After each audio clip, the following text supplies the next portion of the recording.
నమస్తే, welcome to Andhraprabha. So మనతో పాటు బీజేపీ ఎమ్మెల్యే పాయల్ శంకర్ గారు ఉన్నారు. మాట్లాడించే ప్రయత్నం చేద్దాం. నిన్న సీఎం రేవంత్ రెడ్డి గారి ఢిల్లీ పర్యటన అండ్ ఏజ్ సడలింపుల విషయంలో వాళ్ళు పెట్టిన ప్రెస్ మీట్ గురించి ఒకసారి మాట్లాడించే ప్రయత్నం చేద్దాం. సార్ నమస్తే. నమస్తే అండి. కాంగ్రెస్ పార్టీ యువత డిక్లరేషన్ సందర్భంలో ఈ రాష్ట్రంలో అనేకమైనటువంటి హామీలు ఇచ్చింది. కానీ అధికారంలోకి వచ్చిన తర్వాత ఏ ఒక్క హామీని కూడా కాంగ్రెస్ ప్రభుత్వం నెరవేర్చలేదు. ఎక్కడ యువత తిరగబడతారు అని ఒక భయంతో ఈరోజు కాంగ్రెస్ పార్టీ ముఖ్యమంత్రి గారు మాట్లాడుతున్నటువంటి మాటలు నిజంగా కాంగ్రెస్ పార్టీకి చిత్తశుద్ధి ఉంటే ఈరోజు మీ దగ్గర ఉన్నటువంటి పదవులని ముందు ఆ 21 సంవత్సరాలకే ఎందుకు పోటీ చేయరాదు అని మాట్లాడుతున్నారు కదా. ఆ 21 సంవత్సరాల వయసులోపు ఉన్నటువంటి వాళ్లకు అవకాశాలు ఏమన్నా ఇచ్చిండ్రా?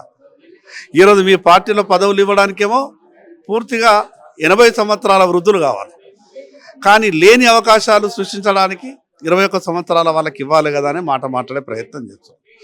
ఇది స్పష్టంగా 21 సంవత్సరాలు నిండినటువంటి యువకులకు ఈ రాష్ట్రంలో ఇవ్వాల్సినటువంటి అవకాశాలు మీరు ముందు ఇవ్వండి. ఈ రాష్ట్రంలో 21 సంవత్సరాలు నిండినటువంటి యువత చదువుల కొరకు ఫీజు రియంబర్స్మెంట్ ఇచ్చిండ్రా? ఈ రాష్ట్రంలో 21 సంవత్సరాలు నిండినటువంటి యువకులకు చేయాల్సిన కార్యక్రమాలన్నీ చేసిండ్రా? ఈ రాష్ట్రంలో 21 సంవత్సరాలు నిండినటువంటి వాళ్ళంతా చదువుకుంటున్నటువంటి కాలేజీలకు, యూనివర్సిటీలకు మీరు ఇవ్వాల్సినటువంటి ప్రాముఖ్యత, ఇవ్వాల్సిన నిధులు ఇచ్చిండ్రా? మీరు ఇవన్నీ కూడా ఏమీ చేయకుండా ఈరోజు యువతంతా కూడా మాకు ఉద్యోగాలు కావాలి, ఉపాధి అవకాశాలు కావాలని రోడ్ల మీదకి వస్తున్న సందర్భంలో రాజకీయ పదవులు ఇచ్చేటటువంటి ప్రయత్నం చేస్తామనే నినాదాన్ని ఎవరు కూడా స్వాగతించరు. ఈరోజు ఎవరైనా యువకులు రాజకీయాలలోకి వస్తామనంటే ఎవరు కూడా కాదన్నారు. కానీ వాళ్ళకి ఇవ్వాల్సినటువంటి ముందు ఇవ్వకుండా ఇవ్వలేనటువంటి విషయాన్ని ముందర పెట్టి ఒక చర్చ చేయడం అనేది కాంగ్రెస్ పార్టీ నీతికి నిదర్శనం.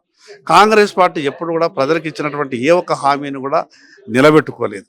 ఈరోజు ఎన్నికల హామీని కానీ మిగిలిపోయింది కాబట్టి 2.5 సంవత్సరాలుగా ఏమి చేయలేకపోయింది కాబట్టి ఈ విషయాన్ని చర్చలు పెట్టి ఏదో డైవర్స్ పాలిటిక్స్ చేయాలన్నటువంటి ఆలోచనతోనే ఈరోజు రాష్ట్ర ముఖ్యమంత్రి గారు మాట్లాడుతున్నట్టు అనిపిస్తాం. రైట్, వాళ్ళు మాట్లాడుతూ కాంగ్రెస్ వాళ్ళు మాట్లాడుతూ మేము యువకులకు ఎమ్మెల్యే టికెట్స్ ఇచ్చాం, యువతులకు కూడా ఎమ్మెల్యే టికెట్స్ ఇచ్చాం, యశస్విని రెడ్డి కానీ లేకపోతే రోహిత్ కానీ లేకపోతే ఇక్కడ అనిల్ కుమార్ యాదవ్ కానీ వీళ్ళందరినీ మేము గుర్తించాం, యువకులకు అవకాశం ఇచ్చాం రాజకీయంగా అని చెప్పేసి వాళ్ళు మాట్లాడుతున్నారు. ఇప్పుడు ఏఐసిసి కాంగ్రెస్లో మల్లికార్జున ఖర్గే వయసులో పెద్ద వ్యక్తులు వాళ్ళు కాబట్టి నేను మిగతా విషయాలు మాట్లాడా. అదేవిధంగా మిగతా వాళ్ళ యువకుడు అని చెప్తున్నటువంటి వాళ్ళ నాయకుడు 56, 57 సంవత్సరాల యువ నాయకుడు, ఆయన యువకుడే వీళ్ళ దృష్టిలో. కాంగ్రెస్ పార్టీ మొదలుగా ఈ రాష్ట్రంలో ప్రభుత్వంలో ఉన్నప్పుడు మీరు చేయాల్సినటువంటి కార్యక్రమాలు యువతకు చేయండి. ఏమైంది? మీ రాజీవ్ ఉద్యోగాలు ఏమైనాయి? మీ రాజీవ్ యువ కిరణాలు.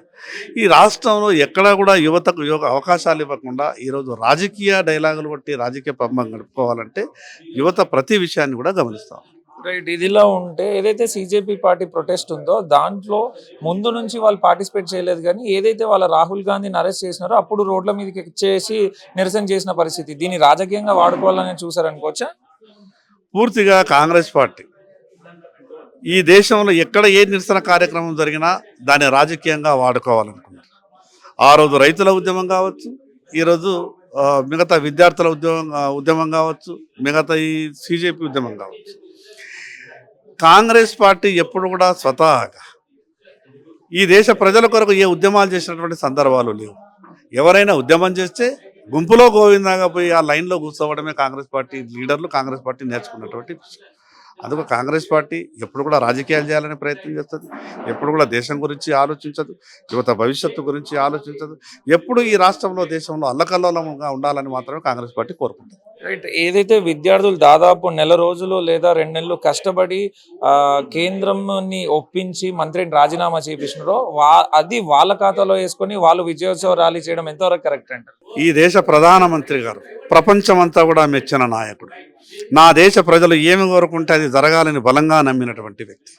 ఈరోజు వాళ్ళు ఏదో బయట వ్యక్తులు కాదు కదా, ఈ దేశంలో ఉన్నటువంటి యువకులు ఆ సంబంధిత విషయం మీద అంత ప్రధానంగా గట్టిగా డిమాండ్ చేసినప్పుడు వాళ్ళకు ప్రాముఖ్యతనిచ్చారు.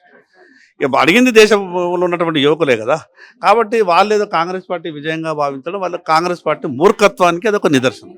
ఫ్యూచర్లో ఏదైతే యువత ఓటింగ్ ఉంటుందో ఆ యువత ఓటుని కోల్పోవద్దు, ఖచ్చితంగా యువత ఓటే మాకు ఇంపార్టెంట్ మా గవర్నమెంట్ ఏర్పడడానికి, అదే ఆలోచించి బీజేపీ ఈ స్టెప్ తీసుకుందని చెప్పేసి వాళ్ళు ఆరోపిస్తున్నారు. ఇప్పుడు యువత అంతా ఎప్పుడు కూడా భారతీయ జనతా పార్టీ వైపు గతంలో ఉన్నది, ఈ రోజు ఉన్నది, రేపు కూడా ఉంటుంది. కాంగ్రెస్ పార్టీ కలలు కన్నది. ఎక్కడ ఏ చిన్న సంఘటన జరిగినా ఆ సంఘటన ద్వారా మాకేదైనా లాభం అవుతుందని వాళ్ళు అనుకుంటారు. కానీ కాంగ్రెస్ పార్టీకి రాహుల్ గాంధీ ఉన్న రోజులు ఎక్కడ కూడా ఏ లాభం జరగదు.